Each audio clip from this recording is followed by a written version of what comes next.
Halo, selamat malam pemirsa Nusantara TV. Apa kabarnya nih? Nah, sebelum kita akan lanjut ke topik bahasan, mari kita tarik napas yang dalam, dihembuskan, mari kita tenang bersama dan kita lihat video berikut ini.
Sedih dan pilu, itulah yang dirasakan oleh semua warga negara Indonesia, berapapun usianya dan apapun profesinya. Semua merasakan hal yang sama, berjuta hati patah melihat negeri ini. Rakyat bersuara turun ke jalan, tapi pemangku kebijakan tetap diam, bahkan WFH. Lalu apa arti diam ini? Apakah diam karena berempati atau justru diam karena tutup mata dan hilang hati nurani? Pemirsa, tadi adalah cuplikan video yang sudah dikumpulkan oleh tim Tanya Jeng Ayu. Mungkin itu bukan video yang mewakilkan secara keseluruhan tragedi yang terjadi dari tanggal 25 hingga tepatnya di malam ini. Dan kita akan buka data yang pertama dengan tema demo DPR meluas. Baik, berawal dari viral di media sosial tentang rincian gaji dan juga tunjangan DPR RI yang dinilai keterlaluan di tengah ekonomi saat ini. Masyarakat melakukan aksi unjuk rasa pada 25 Agustus 2025 lalu untuk menolak tunjangan DPR RI. Aksi yang dimulai sedih banget nih pemirsa. Aksi yang dimulai dengan damai berubah dengan diwarnai kericuhan antara aparat dan juga massa.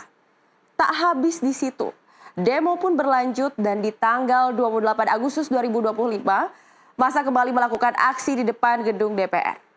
Peserta datang dari beragam kalangan, mulai dari pengemudi ojek online, influencer, aktivis pedagang, pelajar, buruh, hingga ibu rumah tangga. Beragam tuntutan pun dari massa dilayangkan. Ada beberapa tuntutan yang nantinya akan kita tayangkan. Yang pertama, pemirsa bisa lihat gambar yang ini. Aksi unjuk rasa awalnya terjadi di gedung DPR MPR Senayan, Jakarta. Ribuan massa menggeruduk karena merasa tidak ada keadilan dengan tunjangan yang didapatkan oleh DPR dan massa menuntut agar tunjangan tersebut dibatalkan di tengah sulitnya ekonomi saat ini. Kemudian, aksi yang semula dimulai dengan damai, harus diwarnai dengan kericuhan. Di gambar ini terlihat saat massa mulai anarkis dan akhirnya mau tak mau petugas yang berjaga harus menyemprotkan gas air mata dan water cannon.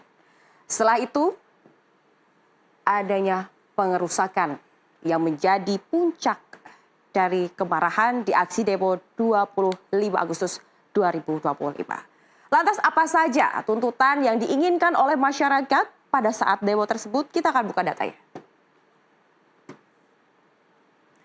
Ini adalah 6 tuntutan yang diinginkan oleh massa yang bergerak pada aksi demo 25 Agustus 2025 lalu. Yang pertama, massa meminta menghapuskan outsourcing, tolak upah murah.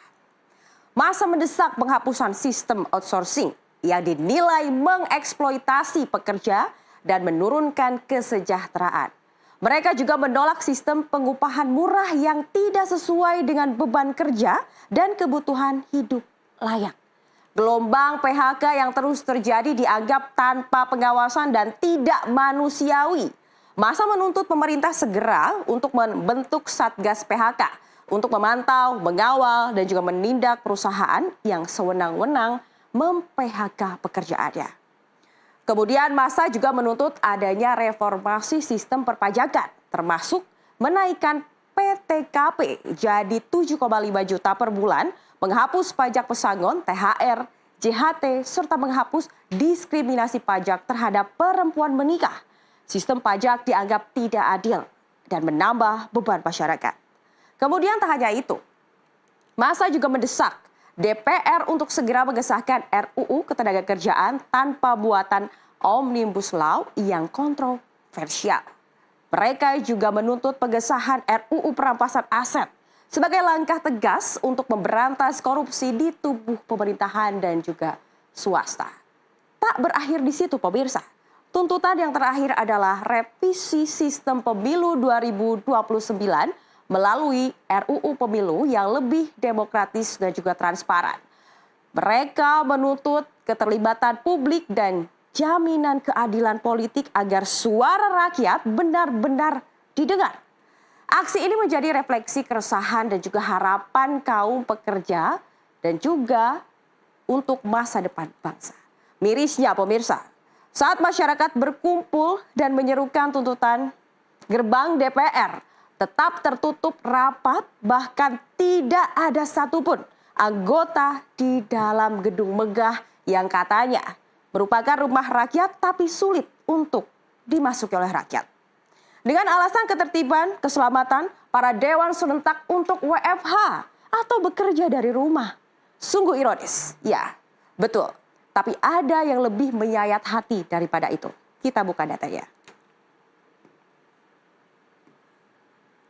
Ini dia. Pemirsa bisa lihat gambar yang ada di samping saya. Mungkin ini bukan gambar yang asing. Pemirsa pasti tahu gambar yang saya maksud ini. Ya, kejadian yang menjadi trigger aksi unjuk rasa yang berlanjut bahkan hingga saat ini, malam ini, bukan untuk DPR lagi.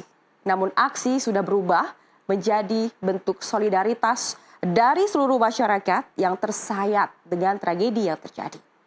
Benar. Tragedi yang terjadi adalah seorang ojek online yang menjadi korban dalam aksi demo kemarin malam dengan tragis. Ini adalah gambarannya dan saya yakin pemirsa di rumah juga pasti sudah melihat gambaran ini dari berbagai media sosial dengan sangat jelas. Tapi untuk kami tidak etis untuk menunjukkan secara detail. Jadi kami hanya menunjukkan potongannya ini. Karena adanya korban seorang driver ojek online, akhirnya tadi Jakarta menjadi lautan hijau. Saat seluruh driver online berbondong-bondong mengantarkan rekannya ke tempat peristirahatan terakhir. Dan ini adalah gambarannya. Mungkin buat Anda pemirsa yang ada di Jakarta pasti sudah melihat ini dan sudah tahu betapa aksi solid dari para driver online sangat mengagumkan. Kita akan buka ke slide berikutnya. Lalu bagaimana setelah ada kejadian ini? Bagaimanakah respon dari pemerintah? Tentu saja.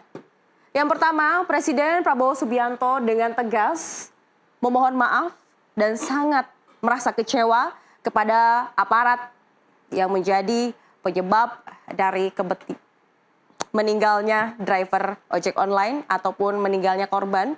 Dan secara langsung Presiden Prabowo juga menyampaikan bahwa dirinya akan memberikan perhatian khusus baik kepada orang tua dan juga keluarga dari korban. Tak hanya itu, Kapolri Jenderal Listio Sigit Prabowo juga mengatakan bahwa dirinya juga sangat menyesal dengan kejadian yang terjadi dan memohon maaf yang sebesar-besarnya. Bahkan dirinya juga berjanji akan mengusut tuntas dengan transparan dan akan membuat para pelaku mendapatkan hukuman. Dan kejadian ini pun sudah dikonfirmasi dari Kadif Propam Polri, Irjen Abdul Karim, yang menyebutkan bahwa sudah ada sebanyak 7 orang yang diamankan. Di antaranya Kompol C, Bribka R, kemudian ada Aibda R, Bribtu D, Bribda M, Baraka J, dan Baraka Y. Ketujuhnya sini sudah diamankan di Propam Polri dan saat ini sudah mendalami kasusnya. Bahkan tadi Propam Polri menyiarkan secara langsung agenda pemeriksaan yang ini juga merupakan bukti bahwa Polri ingin supaya masyarakat tahu bagaimana proses pemeriksaan berjalan dengan transparan agar nantinya tidak ada lagi kecurigaan-kecurigaan dari masyarakat, tidak ada lagi tuduhan-tuduhan dari masyarakat, dan ini juga sebagai wujud dari perintah dari Presiden Prabowo Subianto yang meminta agar kejadian ini segera ditangani agar nantinya tidak ada hal serupa. Dan pemirsa, sejujurnya Jeng Ayu kali ini memang rada berbeda dengan biasanya. Mungkin pemirsa juga melihat seperti apa, namun Jeng Ayu melihat kejadian yang saat ini terjadi di Indonesia itu sangat membuat kita sedih, tersayat, dan terluka. Mungkin saat ini kita melihat kerusakan di mana-mana, perbedaan pendapat. Tapi Jeng Ayu rasa semuanya juga pasti berharap agar nantinya bisa segera kondusif dan tentu saja merah putih kembali berkibar dan Ibu Pertiwi tidak lagi menangis. Karena saat ini kita bisa melihat bagaimana bangsa kita saling menyakiti satu sama lain di tengah keadaan yang harusnya kita menjadi satu. Dan demo DPR ini yang dibenturkan adalah polisi dan rakyat. Rakyat yang bertahan agar tak terluka, begitupun sebaliknya. Polisi juga ikut bertahan agar tak terluka, tapi lihat, kini banyak korban yang berjatuhan dari keduanya. Untuk itu, yang kami hormati, para elit dan Dewan DPR, hadapi masyarakat, rangkul kami, dan beri kami ruang untuk berdiskusi. Jangan pernah benturkan aparat dengan rakyat yang menuntut dan juga menggunakan hak konstitusionalnya. Sekian edisi Tanya Jeng Ayu malam hari ini. Sampai ketemu lagi untuk Tanya Jeng Ayu di minggu depan di hari Jumat setiap jam 10 malam hanya di NTV Tonight. Tapi Anda jangan kemana-mana karena usai jeda NTV Tonight akan kembali dengan informasi lainnya. Tetaplah bersama kami.